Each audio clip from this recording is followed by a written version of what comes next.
이번 주간이 추석 연휴가 아닌데요.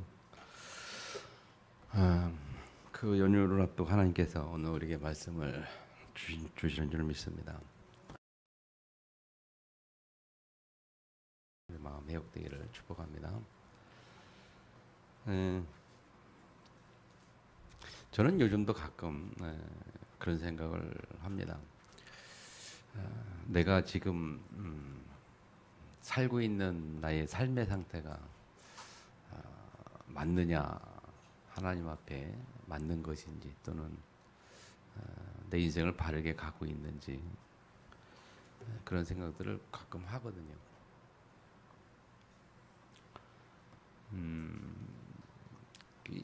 산다는 것에 대한 생각들을 가끔 한다, 그런 얘기죠. 잠시 내 자신을 돌아보면서 이제 그런 생각을 할 때 있는데요. 그럴 때마다 항상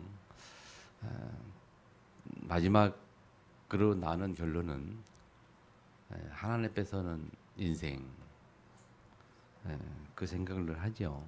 그래서 우리 인생이 창조주 하나님 앞에 서야 되지 않겠냐 하는 생각을 하고 그러는데, 오늘 말씀의 제목이요 무너지는 바벨탑 얻는 교훈인데,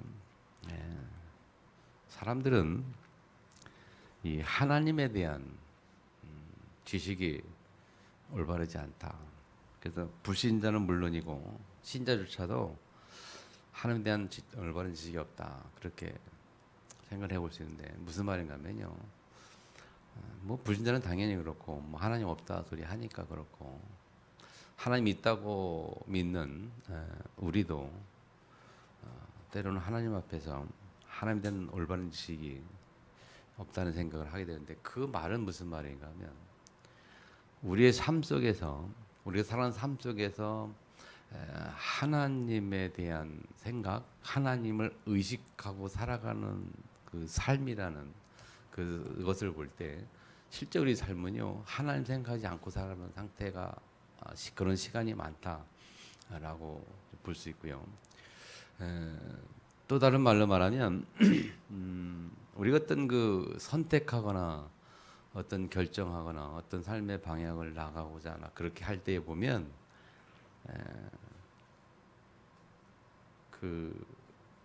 그 상황에서 하나님에 대한, 내가 하나님에 대해서 내가 하나님 생각하고 그 나의 결정이나 나의 삶의 방향이나 상태에 하나님이 영향을 주는 그런 것은 그렇게 많지 않다 하는 것을 좀 보게 되고요. 그래서 하나님 믿긴 믿지만 실제 우리가 삶의 갈등이나 또는 삶의 갈등이나 문제나 어떤 그런 게 처했을 때에는 하나님이 살아있는 의식에 대한 관계없이 이렇게 행동하는 것을, 선택하는 것을 좀 보게 되거든요. 근데 실제로 정말 중요한 것은 하나님 실제 살아계시다는 거. 오늘 바벨탑이 그런 거 아니겠습니까? 그래서 오늘 우리가 본문을 통해서 하나님에 대한 좀 실제적인 믿음이 회복되기를 주님으로 축원합니다. 우리가 지식으로 알고 있는, 머릿속에 알고 있는 지식의 내용이 실제 삶 속에서 적용이 될 때에 그게 살아있는 지식이 되는 거거든요.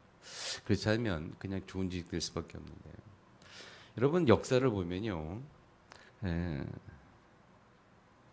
이 강대국의 흐름, 역사 속에서 강대국이 어떻게 흘러왔는지, 또 그 속에서 하나님은, 그 역사 속에서 하나님은 어떤 일을 하셨는지, 그리고 우리가 깊은 내면에 하나님이 복음 중심으로 움직이는 그런 역사를 우리가 또 확인하고 볼 수 있어요. 이 성경의 그 구약을 보통 사람들이, 불신자들도 말합니다만은 이스라엘 역사다 그렇게 얘기를 하죠. 역사입니다만은 그 맞지요. 그 맞는데 그 이스라엘 역사 속에서 흐르는 하나님의 메시지가 있고, 그 역사 속에서 흐르는 하나님의 복음의 흐름이 있다는 거죠.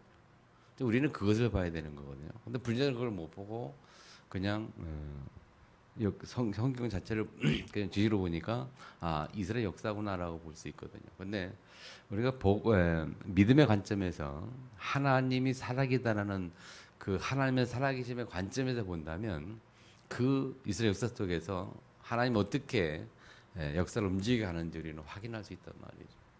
맞습니까? 그래서 뭐 우리가 애굽 얘기 늘 하잖아요. 애굽 복음 늦췄더니 하나님 애굽 강대국의 노예로 말려가게. 그 복음 늦춰버리니까 하나님이 강대국에 그리고 선교를 모르니까 선교하라고 애굽에 들여보낸다는 거예요. 근데 그 애굽이 강대국이었는데 영원한 강대국이 아니었잖아요. 결국 무너졌고 말이죠. 그래서 또 그 이후에 아수르, 바벨론 이런 그 강대를 통해서 포로로 잡혀가기도 하고 또 로마 시대 와서 이제 속국이 되기도 하고 그렇게 쭉 그 흐름이. 근데 그 속에서 하나님 계속 복음의 사람들을 세웠고 그 사람 중심으로 역사를 움직였다는 사실. 이제 그 이후 시대는 이제 뭐 독일, 뭐 영국, 유럽 쪽으로 해가지고 미국으로 해서 복음 붙잡은 선교하는 나라를 하나님 축복하셨고 그 나라 그 나라를 통해서 하나님이 그 시대에 복음 역사를 감당케 하시고 그래서 이제 역사 흐름이 그렇게 오면서 이제 지금 미국 다음에 이제 이 아시아로 넘어와서 지금 우리 한국이 뭐 전 세계에서 선교사 가장 많이 파송나라다 막 그렇게 얘기도 하면서 우리가 지금 그 상황에서 우리가 다락방이라는 이 전도를 통해서 하나님 또 역사하시고 그래서 하나님이 그런 중심으로 역사를 갖는 사실을 우리는 역사에서 확인할 수 있고 그것을 볼 수 있고 그 사실을 내가 살아가는 삶 속에서 우리가 잘 적용을 해야 우리의 삶이 정말 뭔가 달라지지 않겠냐 그런 생각을 합니다.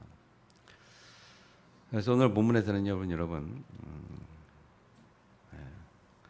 그런 역사를 보면서 하나님이 그 시대마다 어떻게 역사인지 우리가 좀 확인하시길 바라고 지난주에는 우리가 노아의 방주 사건 통해서 하나님께 은혜 입은 자 노아는 여호와께 은혜 입었더라 그렇게 말씀했는데 하나님의 은혜 입은 자 그렇게 지금 말씀 나눴잖아요. 세상이 다 이렇게 타락하고 무너져도 죄악의 관영에도 하나님이 준비하신 자가 있고 그리고 하나님께 은혜 입은 자가 있다. 그러면 하나님의 은혜 입은 자가 누구냐라는 점을 말씀 나눴단 말이죠. 근데 그렇게 그 시대 이제 홍수 심판을 이제 끝나고 나서 또 사람들이 쭉 번성하고 이렇게 하시면서 번성하다가 하나님 모르는 사람 생기면서 또 이제 사람들이 하나가 돼가지고 오늘 본문에는 바벨탑을 쌓자. 근데 하나님은 그것을 두고 보지 않고 무너뜨렸다. 그러면 그 속에서 우리가 얻어야 될 내용이 뭐냐? 여러분 오늘 말씀을 통해서 승리하시길 축복합니다. 첫 번째로 기억할 것은요. 바벨탑 때도 우리가 기억할 첫 번째는 뭐냐면 사람들은 하나님 없이도 살 수 있다고 말하죠. 오늘 본문에 보면 뭐라고 말합니까? 서로 말하되 12절 보면 온 땅의 언어가 하나요 말이 하나였더라. 그들이 동방에 옮겨다가 시날 평지를 만나 거기서 거류하며 서로 말하되 자 벽돌을 만들어 견고히 굽자 하고 이에 벽돌로 돌을 대신하며 역청으로 진흙을 대신하고 하나님이 주신 것을 통해서 할 수 있는데 사람들이 벽돌을 일부러 만들어서 돌을 대신했다. 하나님 주시는 그 돌을 대신해서 벽돌을 만들어서 건물을 짓자 그런 말이죠. 그 역정으로 진흙을 대신하고, 그러니까 자기들이 만든 자기의 그런 노력을 통해서 건물을 짓자 그런 얘기잖아요. 그래서 4절에 보면 또 말하되 성문과 탑을 건설하여 그 탑 꼭대기를 하늘에 닿게 하여 우리 이름을 내고. 그래서 열심히 그들이 만든 대로 열심히 하나가 돼서 노력해서 그렇게 해서 자기들의 이름을 내자. 어떻게 보면 자기 만족을 위해서 일을 하는 거겠죠.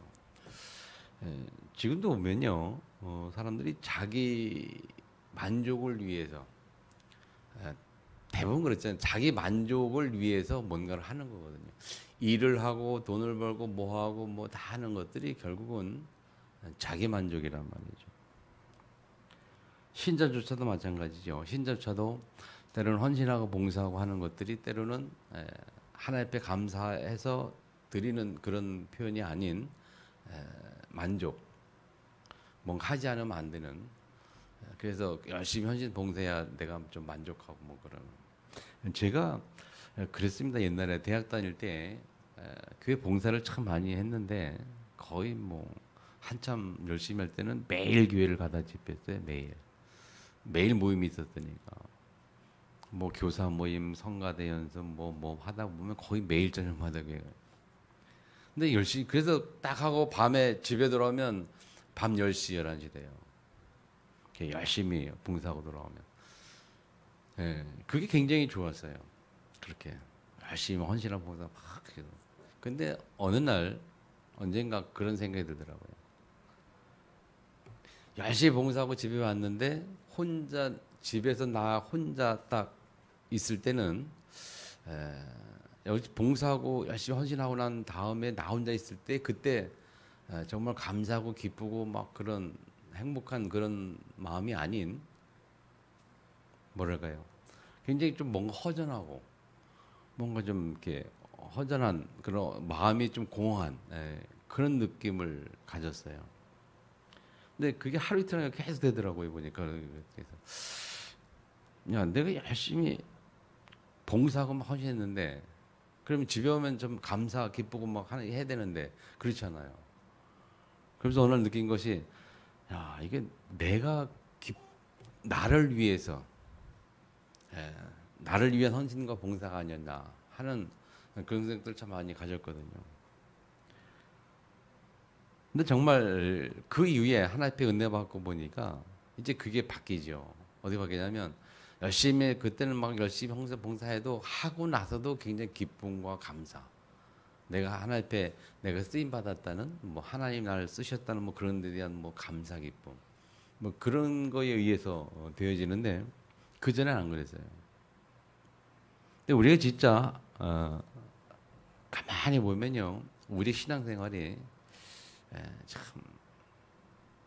미묘한 겁니다. 가만히 깊이 들어보면 나 중심의 신앙생활 그게 은연중에 우리가 가지고 있어요. 한번 잘 여러분 생각해보고 좀 깨닫길 바랍니다. 나 중심의 신앙생활 하나님 중심이 아닌 나 중심의 신앙생활. 여기 오늘 본문은 불신자 얘기지만요, 신자도 거의 그래요. 우리가 같이 뭐 탁하고 뭐 내가 열심히 하고 그래가지고 하나님께 영광 돌리고 뭐 하나님의 일을 위해 하나님의 영광을 위해서 뭐 헌신하고. 근데 그게 깊이 들어보면 나를 위해서예요. 그 말은 뭐냐면 때로는 내가 헌신하는 모습들이 하나님 앞에 드려지는 건데 그게 아니고 그게 그거를 못 들어 사람들이 나의 그런 모습을 알아주지 아니할 때 내가 느끼는 감정이랄까요? 안아주길 바라고 인정이길 바라고 인정받고 싶은 욕구 그런 것 때문에 하는 경우가 있거든요. 근데 인정받지 못하면 알아주지 아니하면 기분이 그런 거예요 우리가.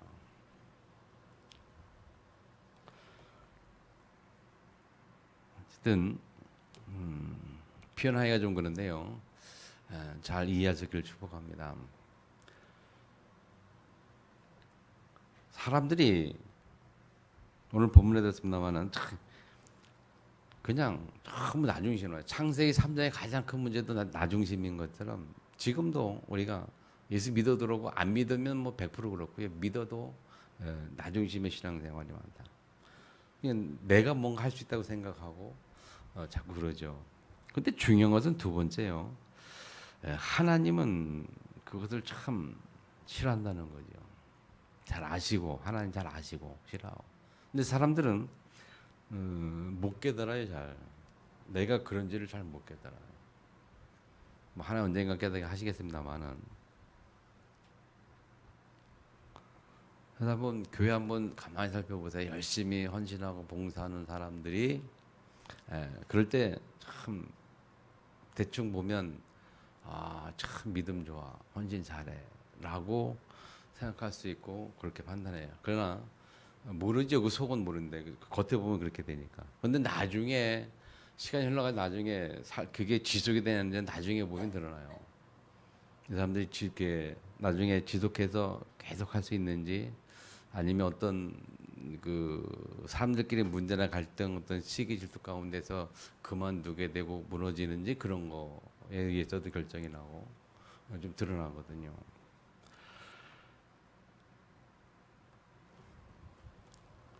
여러분 이 비밀이 정말 깨달았으면 좋겠는데 회복되기를 축복합니다. 그래서 진짜 하나님 앞에 서는 신앙생활, 하나님 준비된 신앙생활이 회복되기를 축복합니다.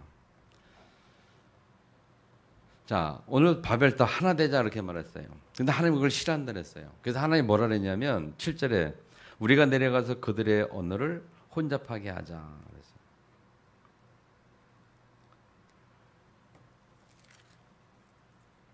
그래서 하나님이 언어를 혼잡하게 하니까 8절에 보면 어떤 결과가 나왔냐면 그 도시를 건설하기를 그쳤더라.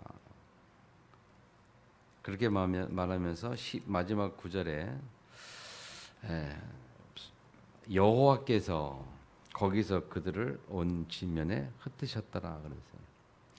사람이 하나가 되어서 뭔가 이름을 내고 자기들의 목표와 목적을 이루려고 하니까 하나님이 그것을 막으셨죠. 그래서 언어를 언어를 혼잡게 언어를 소통케 하지 않고 혼잡게 해가지고 흩으셨단 말이에요. 이 바벨이라는 뜻이 무슨 뜻이라고요? 이 바벨이라는 뜻이요. 어떤 뜻인가하면 혼잡케 하다, 혼동케 하다 그런 뜻이거든요. 그래서 사람들의 마음을 혼잡하게 하여 혼동스럽게 그 말 언어가 소통이 안 되므로 혼잡하게 해서 흩으셨다는 의미의 내용이 바벨이란 말이에요. 원래 바벨 기본 뜻은 혼잡하게 하다, 소통이 안 되게 하다 그런 뜻이란 말이에요. 그래서 이걸 우리가 바벨탑이다 그렇게 이해하고 있는데 사실은 바벨의 의미는 혼잡게 해서 흩었다라는 그렇게 볼 때 하나님이 그 일을 막으셨다는 거예요. 무슨 일입니까? 그들이 하나 되어서 바벨탑을 쌓아서 하나님과 같이 되어보자, 하늘의 꼭대기 다 보자 하는 그 사실을 막았다는 거죠. 그래서 우리가 두 번째 이할 것은 뭐냐면 하나님은 어떻게 보면 굉장히 뭐 욕심이랄까요? 아니면 어떤 뭐 독선이랄까요? 그렇게 표현할 수 있습니다만 하나님은 당신 자신만을 섬기기를 원하시는 거예요. 하나님은 그래서 십경에 있으면 다른 신을 두지 말라. 나를 섬겨라. 근데 중요한 거는 그렇게 말하면서 하나님은 어떻게 하냐면 너희들을 100% 챙기겠다는 거죠. 그리고 하나님의 의도가 내가 너희를 창조하지 않았냐. 나를 섬겨라. 근데 우리 다른 거를 섬기면 싫어하는 거예요. 질투하는 하나님이라고 말하죠. 그래서 하나님이 질투가 있어요. 하나님의 질투. 그래서 하나님을 또 다른 면로 질투하시는 하나님 그렇게 표현합니다.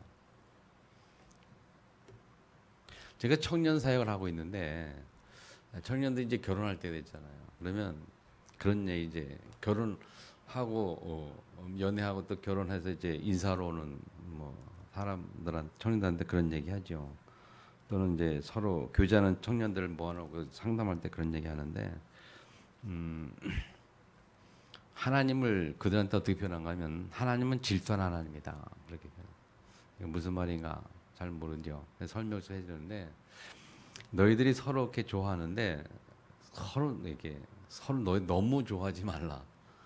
좋아하더라도 하나님 안에서 해라. 그렇지 않으면 하나님은 질투하시는 하나님이라 너희들이 서로 좋아하는 가운데 하나님과 멀어지면 하나님의 질투를 받는다. 그러니까 하나님의 질투를 받지 않도록 연애를 잘해라. 그런 얘기를 하거든요. 그래서 삼각형 원리 얘기를 해줘. 삼각형 원리. 이 삼각형 이제 보면 맨 위에 꼭지점이 하나님이고 밑에 양쪽 편 이제 꼭지점이 남녀라고 볼 때 그 남녀가 가까워지는 방법에 두 가지 방법이 있다. 하나님과 거리가 멀게 하면서 둘이 가까워 밑변 놓고 둘이 서로 가까워질 때 둘이 서로 가까워질 수 있다마는 하나님과의 거리가 멀죠. 또 한 가지 방법은 꼭지점을 향하여 같이 나가는 거죠. 같이 나가서 가까워지는 방법. 그러면 거기서는 남녀 하나님이 같이 하나님 안에서 같이 가까워지는 거예요. 그래서 삼형을 얘기해 주면서 남자 여자가 둘이 서로 너무 좋아 못 쫓고 살고 어떻게 하면서 하나님 거리가 멀어진다. 그러면 그 하나님의 질투 대상이에요. 질투 대상.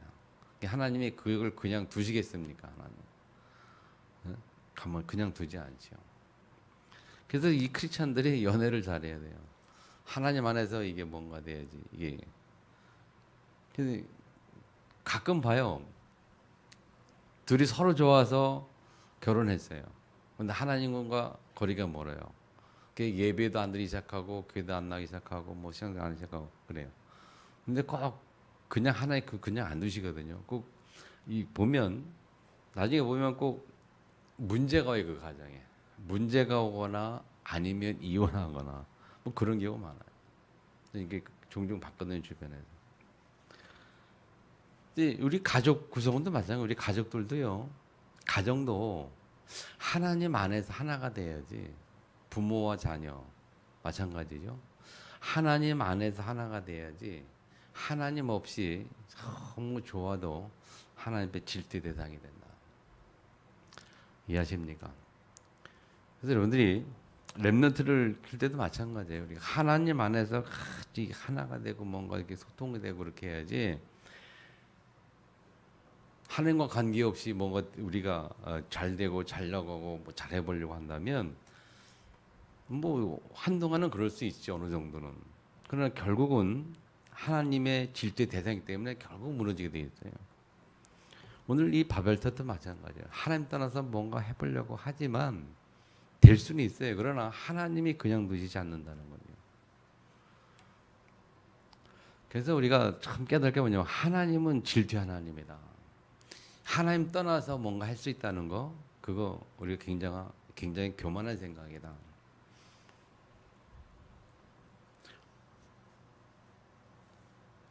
근데 가만히 우리가 살펴보면요, 의외로 내 자신이 그렇다고 생각 안 하는데 가만히 좀 깊게 생각해 보면 그럴 때가 있어요. 하나님 없이 내가 뭔가 하려고 하는 그런 삶의 어떤 그 상태가 될 때가 가끔 있다는 거죠.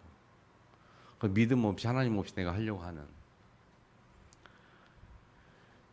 그래서 예수님께서 말씀하시고 또 바울이 깊이 깨달은 것처럼 갈라디아서는 바울이 깨달은 말씀 아닙니까?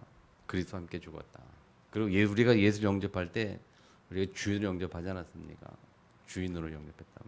나의 구원자여 나의 주인으로. 때로는 그것들이 참 나도 모르게 이렇게 늘어날 때가 있다. 근데 그때 하나님이 우리에게 가끔 이렇게 충고를 하시죠. 그래서 여러분 오늘 본문을 통해서 또 우리가 하나님이 정말 하나님 떠나서 할 수 생각하는 교만이고, 그리고 하나님 떠나서 뭔가 된다고 할 때에 잘 되는 것 같지만 결국은 문제가 온다는 사실. 그래서 마지막으로 세 번째 우리가 깨달을 게 뭐냐면, 그러므로 사람은 하나님 안에서만 참 삶에 참된 의미가 있다는 사실을 깨달아야 돼요. 하나님 안에서만 행복이 있고 참 행복이 있고, 하나님 안에서만 참 안식이 있고, 하나님 안에서만 참 만족이 있음을 우리가 깨닫는 게 참 중요하죠. 자, 왜 그럴까요? 첫 번째 보면 하나님은 창조주시라는 겁니다. 창세기 1장 1절에 보면 하나님이 세상을 창조하셨죠. 태초 하나님 천지를 창조하시니라. 저희를 믿는 하나님 누구냐? 창조주 하나님. 우리를 창조하시고 그냥 창조하시고 단순히 그렇게 내려둔 게 아니고, 창조만 내려둔 게 아니고, 두 번째 어떻게 했어요? 그 창조물 중에서도 가장 그 마지막 창조물 한 우리 그 사람인데, 그 두 번째 하나님이 세상 하나님이 한 형상대로 사람을 창조하시고 나서 그냥 두지 아니하고 버리지 아니하시고 복을 주셨어요. 창세기 1장 20절 28절 말씀. 하나님 형상대로 사람을 창조하시고 그리고 복을 주셨다. 모든 만물을 하나님이 창조하시고 그 사람에게 복을 주셨는데 생각한 땅에 충만하라, 땅을 정복하고 다스리라 그랬어요. 그래서 사람이 가진 가장 큰 축복이 뭐냐면 하나님 형상대로 창조되었다는 거. 그리고 그 하나님 형상 가진 우리가 하나님이 창조한 다른 피조물을 관리하시도록 우리에게 관리권을 주셨어요.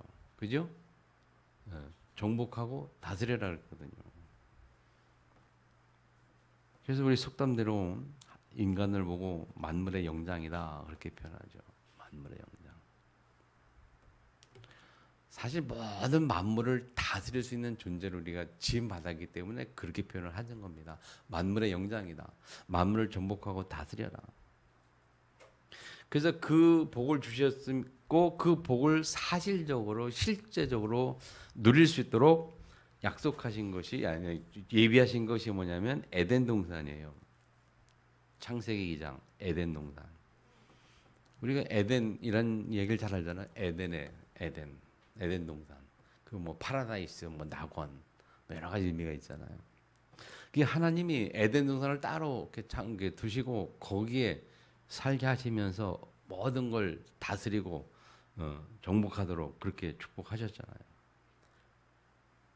그리고 그것이 하나님의 강제성이 아닌 우리에게 인격적인 의사로 하나님의 인격적인 그 내용을 가지고 강제성이 아닌 그 내용을 가지고 우리에게 주신 언약이 뭐냐면 창세기 2장 17절이에요. 자, 그래서 창세기 2장 8절 10절에 에덴 동산 이야기 나오고 특별히 10절에 보면 에덴에서 흘러나와 동산을 적시고 거기서 갈라서 네 고는디였으니 강 네 개 이름이 나오죠. 네 강의 이름이 나와. 그 네 강의 이름이 나오는데 그 네 강의 근원이 에덴이에요. 이 네 강은 우리 삶의 여러 가지 각 분야의 그 축복을 이야기하는 겁니다. 뭐 경제 이런 식으로 해가지고 모든 삶의 어떤 축복 그런 내용인데 그 모든 삶의 방향 그 내용의 시작의 근원이 에덴이라는 거죠. 그 말은 하나님 안에서 이게 되어진다는 거예요. 그냥 그 강의 이름이 그냥 나온 게 아니에요. 네 강의 이름이. 그 우리의 삶을 말하고 그 삶의 시작이 뭐냐 에덴이다 그렇게 말해서 그러면서 에덴을 두고 그걸 지키게 하시면서 마지막 17절에 언약을 주셨는데 그 언약이 뭐냐면 17절에 보면 선악에 난 열매는 먹지 말라 네가 먹으면 반드시 죽으리라. 그러면서 모든 축복을 다 주시면서 마지막에 선악에 난 열매는 먹지 말자. 이건 너와 우리의 약속이다. 그러면서 이것을 너희들이 먹는 날에는 다 반드시 줄 것이다라고 약속을 하죠. 언약이라고 말합니다. 그래서 창세기 1장, 2장을 보면 인간이 참 삶의 의미가 어디에 있을 때 가능하냐? 그 하나님 안에 있을 때 가능해요. 맞죠? 그래서 우리가 이걸 창조의 원리라고 말합니다. 물고기는 물에서 살아야 행복하다. 물을 떠나면 죽는다. 뭐 새는 공중에 날아다니면서 살아야 행복하다. 나무는 흙에 뿌리를 내려야 살지 않겠냐. 나무가 그 뿌리가 흙을 떠나면 죽는 것처럼. 그러면서 사람은 어디에서 살아 행복하냐? 사람은 하나님 안에서 살아야 행복하다. 에덴 동산에서 하나님과 함께 동행하면서 살 때에 하나님의 축복을 누리는 존재가 되었고 그래서 그 축복을 누린 사람이 아담과 하와였는데 아담이 모든 생물 다 이름을 짓고 다 이름을 지었잖아요. 짓고 그리고 정복하고 다스리고 살았어요. 근데 문제는 또 다른 영적 존재가 있었다는 거예요. 사람도 영적 존재인데 하나님의 형상으로 지음받아 하나님과 함께한 존재인데 또 다른 영적 존재가 있어서 흑암이라는 존재, 사단이 있어서 사람의 영을 미혹해 했다는 거죠. 그 창세기 3장 사건 아닙니까? 창세기 3장의 가장 중요한 부분이 뭐라고요? 말씀 놓쳤다는 거. 그리고 나 중심이었다는 거. 하와가 하나님 중심으로 가서 말씀을 정확하게 기억하고 있었더라면 그렇지 않았을 텐데 이 하와가 하나님 말을 정확히 기억하지 못했다는 거잖아요. 그래서 창세기 2장 17절 말씀을 하와가 바꾸잖아요. 변질을 일으키죠. 그게 정확히 기억을 못했다는 거예요. 반드시 죽으리라, 먹지 말라, 반드시 했는데 하와가 뭐라고 말씀합니까? 뱀에게 대답할 때 먹지도 말고 만지도 말라. 그리고 먹는 날에는 죽을까 하노라. 그렇게 대답을 하죠. 그러니까 하와가 기억하고 있던 하나님의 언약이 뭐냐면 그거였어요. 먹지도 말고 만지도 말라. 그리고 죽을까 하노라. 근데 하나님의 언약은 뭐였냐면 먹지 말라. 먹는 날에는 반드시 죽으리라. 그렇게 했단 말이에요. 그러니까 하나님 말씀을 가감하기도 하고 정확히 기억하지 못하니까. 그게 이제 사단이 그 틈을 탄 거죠. 그래서 지금도 마찬가지죠. 여러분, 사단이 누구에게 역사하느냐? 사단이 누구를 미혹시키고 누굴 넘어뜨리냐? 하나님 말씀이 정확하지 않은 사람. 하나님의 언약이 정확하지 않은 사람. 그런 사람을 사단이 넘어뜨려요. 지금도 그런 사람들이 무너지고 있죠.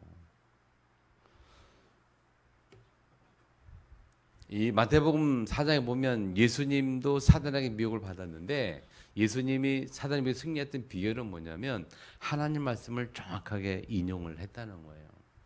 정확한 하나님 말씀을. 그러니까 하나님을 정확히 인용했을 때의 사단은 거기에 대해서 더 계속 미혹할 수가 없었다는 거예요. 결국 마귀가 물러갔잖아요.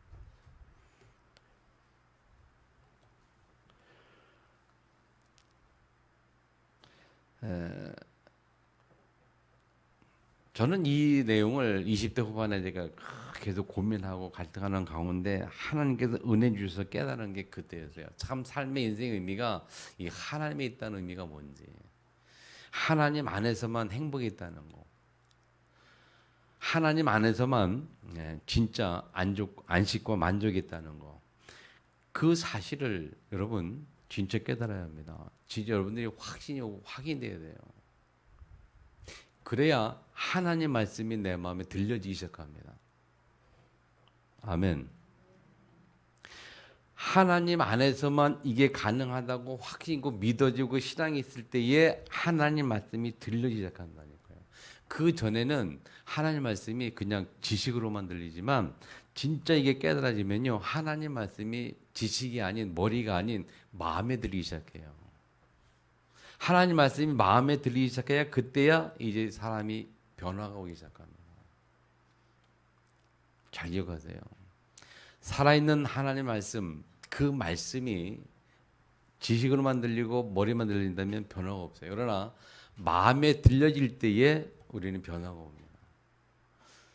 그래서 우리가 수없이 강조하는 게 뭐냐면 하나님 말씀을 참 붙잡아라. 포럼을 왜 자꾸 하느냐? 그 마음에 담기 위해서 계속 이렇게 포럼한 것 하면서 마음에 담겨야 돼요. 그래야 우리가 변화가 와요. 왜 계속 반복해서 메시지를 드려야 되느냐? 왜 예수는 그리스도 모든 열자 복음 왜 계속 반복하고 확인해야 되느냐? 마음에 담기기 위해서. 마음에 담길 때까지. 아멘. 하나님의 시간표가 있어요. 하나님의 시간표.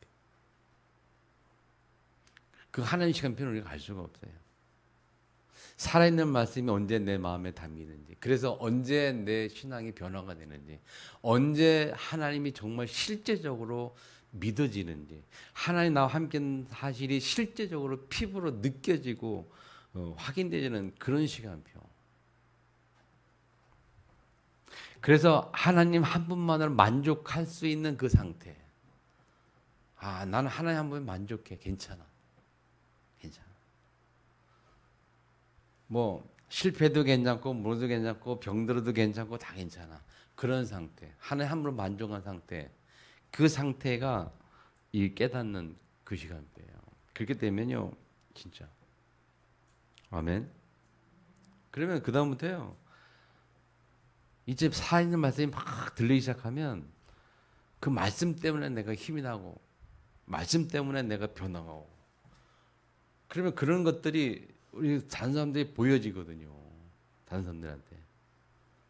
보여지는 걸 보고 우리가 뭐래요? 그 보여지는 걸 보고 전도라고 그래요. 전도. 절대적으로 이 전도는요. 잘 들으세요. 보여지지 않고는 될 수가 없어요. 그래서 보여지지 않고 하니까 전도가 힘든 거라고 해요. 안 된다, 힘들다라고 해요. 그러나 보여지는 전도는 쉬운 거예요. 힘든 게 아니고 쉬운 거예요. 되어지는 겁니다. 아멘. 자, 우리가 올해도요, 우리가 말씀 서밋, 영적 서밋, 현장 서밋 그랬어요. 하나님 말씀으로 우리가 다져진 신앙, 하나님 살아있는 말씀이 회복되는 신앙, 그 말씀으로 서밋. 그래서 늘 말씀으로 서밋돼서 말씀 중심으로 계속 집중할 때에 그때 우리에게 오는 것이 영적 서밋. 이제 영적 우리 사나 영적 힘이 있어요. 영적 상태, 영적 서밋이라는 말은 하나님의 말씀이 성취되는 사실을 우리가 확인하고 경험되어지는. 그래서 하나님 살아계심을 내가 실제로 체험하는 영적 서밋. 그래서 복음을 누린다라고 말하죠. 그렇게 될 때에 현장 서밋이 뭐냐면 현장에 하나님이 우리를 주인공으로 세우시는데 내가 영적 서밋된 그 상태를 다른 사람들이 현장에서 보는 걸 보고 현장 서밋이라고 그래요. 그렇게 현장에서 서밋돼서 사람들이 하나님 나와 함께 사실을 보기 시작하면 그때 전도가 되어지는 거예요. 예비된 자 보여지고 갈급한 자 보여지고 그렇게 해서 현장에 하나님 나를 주인공으로 세워주셔서 역사하시죠. 그렇게 시작이 되면 그다음부터 그다음 삶은요 그냥 이제 되어지는 삶. 하나님이 우리가 하나님 앞에 뭐 달라기도 안 해도 그냥 하나님 그냥 알아서 주시는 그런 하나님의 임만을 함께하는 삶이 그대로 지속이 되는 그 축복을 누리게 되죠. 아멘.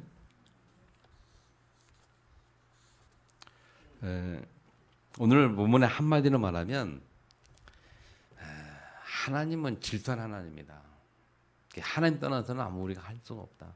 오직 하나님 안에서만 우리가 참 삶을 회복할 수 있고 누릴 수가 있다. 왜 그럴까요, 여러분? 하나님은 창조주시기 때문에. 믿으십니까? 아멘? 이거 진짜 믿어야 돼요. 진짜로. 창조주.